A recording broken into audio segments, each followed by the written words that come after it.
Hi, I'm Greg Alvarado, Chief Editor of the Inspectioneering Journal. Recently, I caught up with Clay White, Director of Mechanical Integrity for the Phillips 66 Corporation. We had a very fascinating discussion on fixed equipment reliability. And right now, let's get to the discussion. Thank you.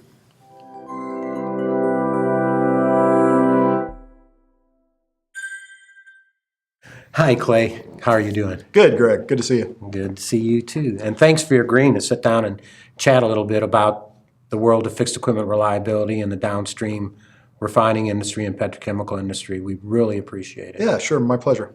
So if I could, I'd like to start out with recapping your background. Okay. You've had about 32 years of experience in fixed equipment reliability in this industry. You've been heavily involved in the areas of material science, inspection, corrosion engineering, risk-based inspection, all that really important stuff that's now coming together and being even more important to our industry today to make our plants safer and more reliable. So just briefly to go over some things, you are currently the Director of Mechanical Integrity for Phillips 66 Downstream, so that would Yeah, be that's correct. refining. You're current co-chair of the API Inspection Summit, which you also did for the two previous summits That's to correct. this coming summit. You've been heavily involved either as a chair or a co-chair or a rewriter of very important recommended practices in the industry, like the 580 RBI document, the 581 RBI document. In fact, you were involved in both of those documents since the beginning, which goes back to the early to mid-90s. You've been a past subcommittee of inspection chairman at the API. You're the current Phillips 66 rep to the Committee on Refining Equipment. You've also had various presentations that you've given at conventions and organizational events like the NPRA, which is now known as AFPM, the American Fuels and Petrochemical Manufacturers Association, as well as various different API events around the world. And another very unique thing about you is you sat on both sides of the table. You spent a lot of years as a consultant, and you spent a lot of years as an owner-operator, right? Yeah. Have I left anything out? No, that's Okay, plenty. kind of in a nutshell. Yeah. That's funny. So we're going to sit down and talk a little bit about your past, because a lot Sure. of a lot of inspectioneering people are interested in what's changing, what's coming up, what are the challenges we face today, and how you got to where you are. So that being said, my first question I'd like to ask is, what did you want to be when you were growing up? When did you decide that you wanted to pursue a career as an engineer? I always thought I'd be a pilot, actually, growing up. So I was on that path up until probably sophomore in college. I always assumed I would fly for the military and then get out and be a commercial pilot. My uncle was a commercial pilot, and I always thought that was a cool thing. But I needed a job, actually, in between my sophomore and junior year in college. And so my father was a petroleum engineer for Tenneco, and they had a lab in Houston. The lab was a materials engineering lab, and so he actually arranged for me to get a summer kind of job helping out at the lab. And I'd always been interested in mechanical things and kind of why things failed or broke, and so it was kind of a natural fit. So I really took to it from that summer job, and decided when I went back to school, I actually changed into materials and welding because I thought that was an area I wanted to pursue. I was really interested in it, so I got into doing failure analysis type work, and really enjoyed the material science side of it and the corrosion side of it. So that's kind of how I grew into that position or that role. Yeah. It seems like a natural fit. So Yeah, it was. that got you into material science and failure analysis. Right. Right. Yeah. And then so after that, did you first go to work for an owner-operator, or did you go to work for a consulting company? No, my first job actually coming out of A&M was working in a failure analysis lab. So I went to work for a company called FMC, which was a large conglomerate, had both petrochemical and defense industry and other, like a link belt cranes was owned by FMC. So I worked in the corporate lab out in California, and started my career doing lots of kind of production failure analysis and materials engineering work for a few years. So I did that about 4 years before then coming back to Texas and starting in with Exxon as a fixed equipment engineer for the plant in Texas City. Mm-hmm. Wow. So from Texas to California, back to Texas. Yep. And now in the oil industry. So was that a choice you made for yourself, or did other people or other circumstances? Well, let me ask you this.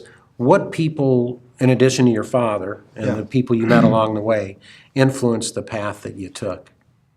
I would say, obviously mostly my dad, but when I was in high school, I liked to build engines in cars. I had multiple different old cars that I had fixed up, and was always interested in building engines and things mechanical. And I had a older friend of my dad's actually.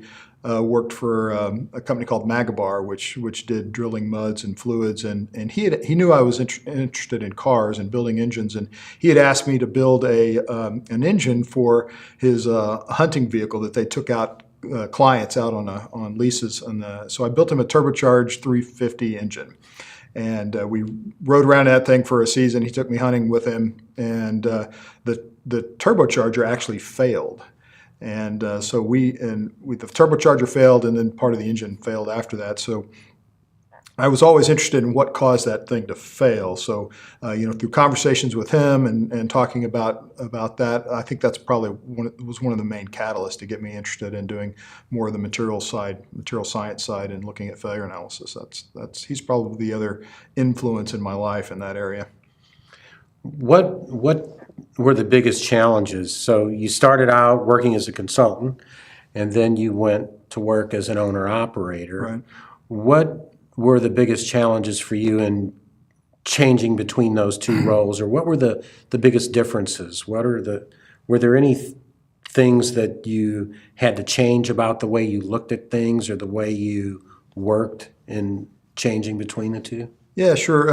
I think as an owner-operator, you feel the ownership side a bit more, and your roles are a bit more defined as an owner-operator, where you know what your job is specifically, you know how to work within that system and how you fit. And when you come over to the consulting side to work, the times that you and I spent at Equity, you never know exactly how your opinion and your recommendations are going to be perceived. So you really are asked to play different roles. And then on the high level, they may think of you as the absolute truth, the guru for this technical subject area, and they're going to listen to whatever you have to say, and they may just be using you for a sounding board or anything in between. So I think the biggest challenge is really trying to understand and work with different people from the consulting side on giving them the right practical advice, and being able to play to what are they really looking for? What are they looking to hear Right, from you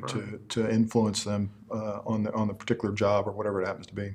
Well, one of the interesting things about your career is you did move back and forth between the two. Yeah, I did. So on the flip side of that coin, how did your perspective change when you went from an owner-operator back to a consulting role? Well, I think back to more of a consulting role outside, or going back into Equity, I would say that really, I think working for Equity, we had the ability to come up with concepts on engineering and product lines and services and things that we could do. So the door was quite wide open on what we could actually do. It was really more aimed around what kind of service did you think makes sense, and how could you sell it, or could you sell that idea or that concept, from RBI to piping systemization, circuitization type work, or statistical analysis on data. Those were the kinds of things that we were working on at Equity, and that would have been a lot harder to do from within a company. So all the ideas that you've had from working as an owner user and had maybe trouble getting rolling or moving, I think were a lot easier to work on and sell and as ideas to others in the industry. So that was kind of the I think the biggest change. And then coming back to owner user. Here at the end of my career with Phillips 66, at a higher level, I still have the ability to come in and make changes. Of course, it takes a little bit longer to make improvements and changes, but I think if I was going to say the biggest advantage I've had really over the years is I've been in so many different plants and refineries working. I think something in the neighborhood of almost 50 refineries across the Globally, U.S. yeah. and the rest of the world, and then a number of other chemical plants as well. You get a tremendous perspective or benchmark from looking at how others have implemented programs and systems and what has been successful and what has not been successful. Mm-hmm. And bringing that benchmark, I think, to my current job and current role is probably been one of the best things I could have done. It's interesting you bring that up because so then how do you feel that the experience that you gained while you were an owner-operator, or do you feel that the experience that you gained when you were an owner-operator enhanced your quality as a consultant when you moved back into the consulting role? You know what I'm saying? Yeah, absolutely. What it does is it brings that credibility that you've lived in that program, you've lived at that system, you've had to make that program work, and it's practical. It's not something you dreamed up from an ivory palace or sitting from a consulting chair. You can suggest all kinds of things or make all kinds of recommendations, but the reality is in the plants they need something that's practical and something they can implement, and it works. Yeah. So I think you gain that from experience by doing it yourself and working in the plants. Absolutely. Shift gears on you here a little bit and ask you what you feel are, and let's limit it to three. What do you think the three major challenges are that we face in the process industries today when it comes to improving our performance and fixed equipment reliability? And how much does regulatory pressure play into that too? Because we've got the opportunity to really balance our business goals with the regulatory requirements, which we have to comply with. Sure. What do you think the three biggest challenges are we face today? Well, actually, the regulatory environment today is, I think, one of our biggest challenges. And what concerns me, and having been on the development side of our industry recommended practices and codes and standards from API side, there's increasing pressure to soften or water down those regulations because everybody doesn't want to be held accountable for them and at all times. And it takes out, essentially it takes out our ability to promote new ways of managing programs and new programs or new documents that kind of bring about new concepts that while, a Shell or an Exxon or a Phillips 66 might be ahead of the curve, we're trying to bring our experience to bear on a recommended practice. But the fear is that for sites and companies that maybe haven't worked in those areas, that once we produce that document, it essentially could be held up as RAGGAP or something that they're required to comply with by law or inference. So it takes out that improvement cycle really by softening the requirements to the lowest common denominator. Yeah. And to me, I think that's ultimately is exactly what regulators don't want. But by virtue of the way that they're interpreting and applying RAGGAP rules today, I think the long-term effect, if we're not careful, is going to be softening or weakening our stance on mechanical integrity. So that's one of the biggest ones.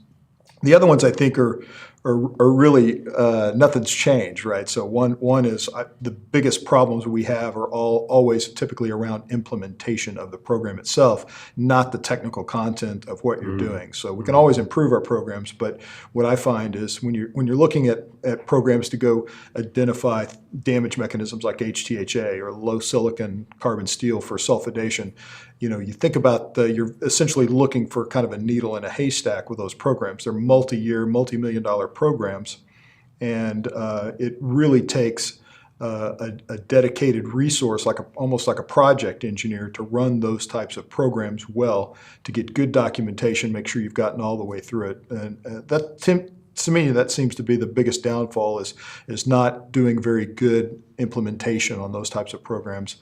The other part of that, really, the third one may be more around the data integration side. That's something I know you and I have talked about many times, and kind of share a passion for better data integration with different programs that we use. You know, our CMMS type programs or IDMS type programs, and our data historians. You know, I think that's one of our biggest challenges we still have is we don't do a good job of integrating that data. So we'll manage each program individually or separately, and then at the end of the day, they're maybe sitting in a spreadsheet or a one-off database, and they're not communicating with each other. And you tend to go back through and reinvent the wheel. You got to relearn where those circuit breaks were, relearn, you know, what did I know about that system and circuit when I just looked at it a year ago for a different program, and we're not kind of maximizing on the learning opportunity and keeping it into an evergreen format so that you can continue to improve on it. You kind of end up going back and relearning it. Seems like our human nature is to create a new program for every problem that comes along versus, you know, step back and think about it, plan it out a little bit from a project perspective, and integrate it with what the tools you already have. Well, and I think the last 2 points you brought up, one of the questions I have there for you, and you know, this challenge is sustainability. So we have these neat new initiatives and these programs that we're implementing in the plants, but a lot of times, as you know, they die off when that champion retires or moves on and goes someplace else. What do you think the keys are to sustainability for, you know, really good programs that we're trying to implement at the plants? Yeah, you're right. You probably never will get around needing to have a good champion or owner for it, but you can get around some of that by having good systems and processes and really having a good backbone for how you're going to record and document that data so it's not lost, so it is sustainable. So you do have to think about it, I think, when you design the programs up front, and keep the sustainability side of it in mind. And if it's people driven, it's never going to be sustainable. So you have to have the right systems, programs, procedures in place to make sure that you don't lose the sustainability side. Yeah. And then one of the other keys to that may well be engagement. Is how do you, because we've realized we're not silos, we're actually integrated with one another, and we affect one another in what we do, like operations, maintenance, inspection, and so forth. And I know one of the big challenges is engagement. So somebody comes along with a new program like Integrity Operating Windows, and you want to get the operations people engaged. What are some of the keys that you've learned over the years to get the rest of the organization engaged? Well, I think training and education and awareness are key here, right? So every chance we get, we talk about when we do presentations to young engineers in our company, we'll talk about, that we're after operational excellence and mechanical integrity excellence. We're not after compliance. And in order to have excellence, you have to have excellence in design, maintenance, operation, and inspection. You have to have all of those, or they're not going to work together to achieve that, right? So I think that education is one of the things that we're really trying to work hard in our company to do is think about MI as a culture, as opposed to a program or a product. You know, you probably remember back in the day, a lot of times the mechanical integrity departments were actually embedded in safety departments, or that was a common way to arrange mechanical integrity. If you think about the safety culture a little bit, and the way it was, back in the 80s, safety was a department. Who's responsible for that? Well, the safety department does that or checks that, right? To the culture today is everybody is trained to take accountability for their own safety. And everybody typically has the right to stop work or a process. And we drill that into everybody's head from a safety culture from day one coming into the plant. If we could effectively change mechanical integrity from being, oh, that's the inspector's job or his responsibility to make sure that we don't fail, to everybody's job in order to create an excellent environment for mechanical integrity. I think that's the shift change that we're after, is to change that culture from MI to what we used to have in safety compared to what we have today in safety culture. Yeah, I agree. Now to change gears a little bit more, we mentioned in the opening about your involvement in the industry in the American Petroleum Institute and other organizations. What would you say to an individual who's on the fence about joining one of these organizations, about getting involved? Yeah, I think it's absolutely incredible experience that you're going to gain from really any one of those organizations, an AFPM or API or NACE. It's very important to get involved in those committees. I think one is it gives you an excellent benchmark. So I had the privilege of working in a lot of different locations to kind of get that benchmark, but you can essentially get the same thing from talking with people at these conferences and at these meetings, and that's really, I can't tell you how powerful it is for me to be able to pick up the phone and call my counterpart at Shell or call my counterpart at Valero and discuss kind of the problems. And I think the unwritten rule is that as long as we're discussing safety issues and mechanical integrity issues, that virtually everybody is very open to discussing kind of those problems and how they solved a problem, or what are they doing to solve a problem in mechanical integrity. So just being able to meet your counterparts and of course, like the Inspection Summit, which is a fantastic venue for networking, and you get to see all the different presentations around mechanical engineering, fixed equipment engineering, corrosion materials, and inspection. There's just really no other venue quite like that, so that's a great opportunity as well. So then, how important do you think the work is that we do at API for the process industries? Yeah, it's really vital, and like I said earlier, my only concern is that we've got to be very careful not to let good practices and good work really dictate what goes into a recommended practice or a code. And dilute it to the least common denominator. I think what we do really, we need to be in the leadership role of defining how do we really want to manage and maintain these programs to ensure mechanical integrity. And if they're not written into the codes and into the recommended practices, then I think we're really doing a disservice to the industry. So so over the years then, and with all the work you've done in the various different areas, what do you see as the most exciting developments that have occurred in the world of inspection, mechanical integrity, fixed equipment reliabilities over the last 10 years, say? Yeah.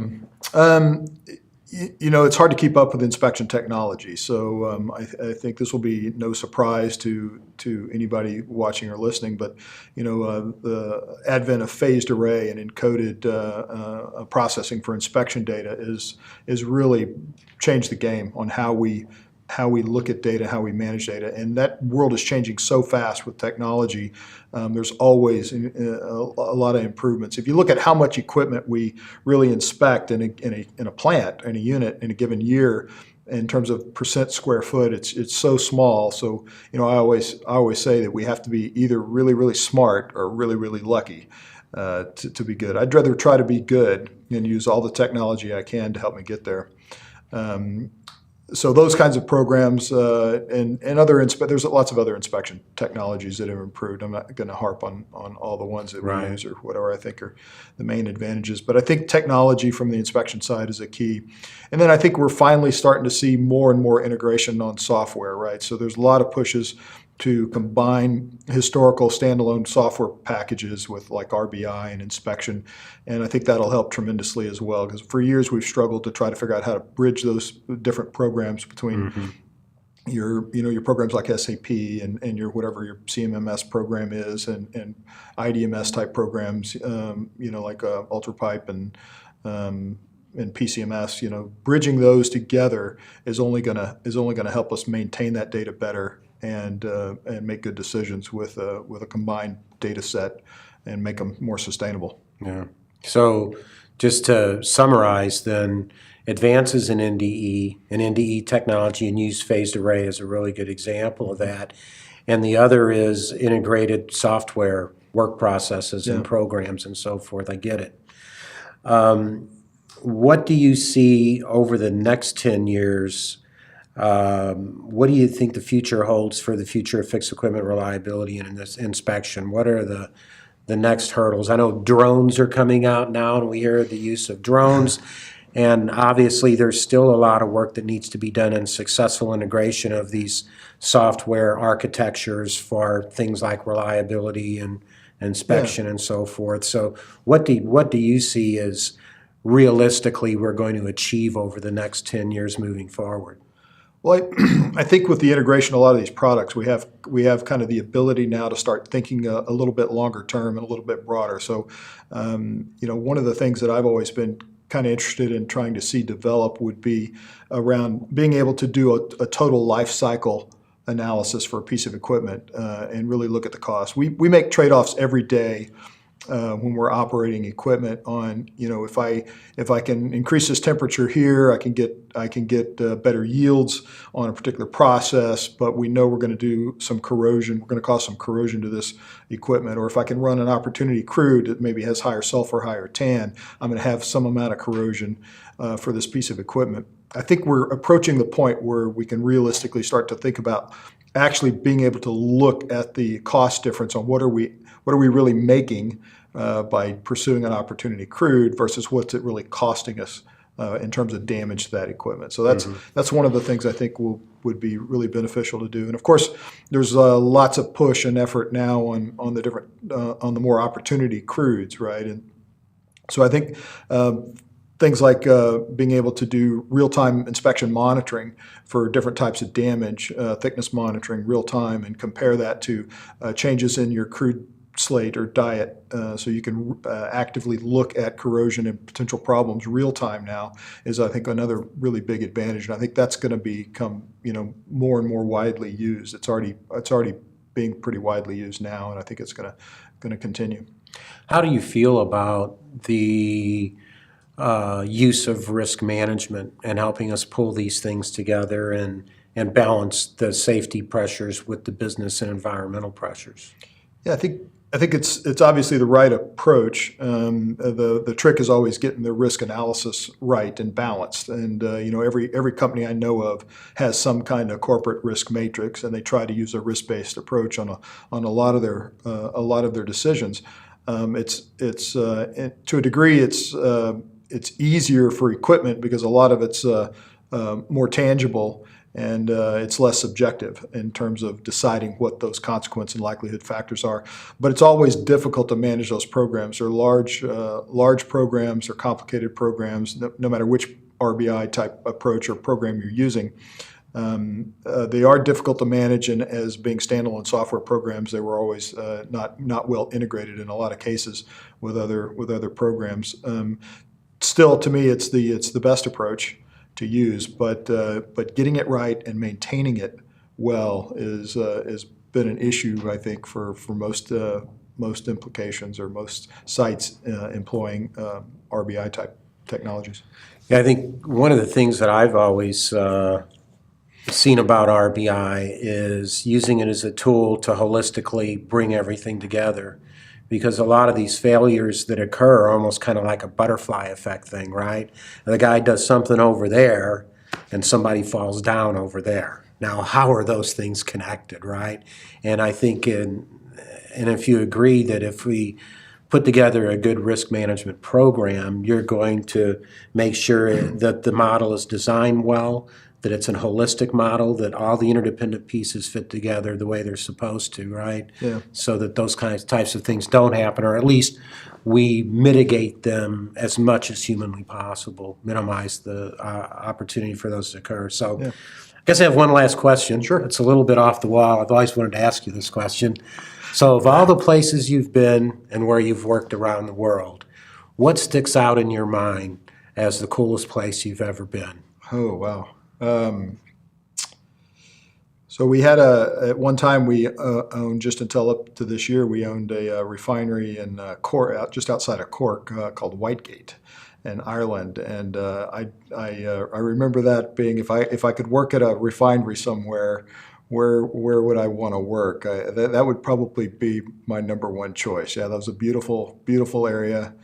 Southern Ireland, hills, green, just right on the water. It was beautiful. That was a nice spot. Great. I'll need to get some recommendations from you later because I've always wanted to take a trip to Ireland, and we'll do that. We should go. Yeah, we'll do I it. need to go back. Yeah. Well, thanks, Clay. Yep, appreciate it, Greg. man. Good chatting with you as always. You too.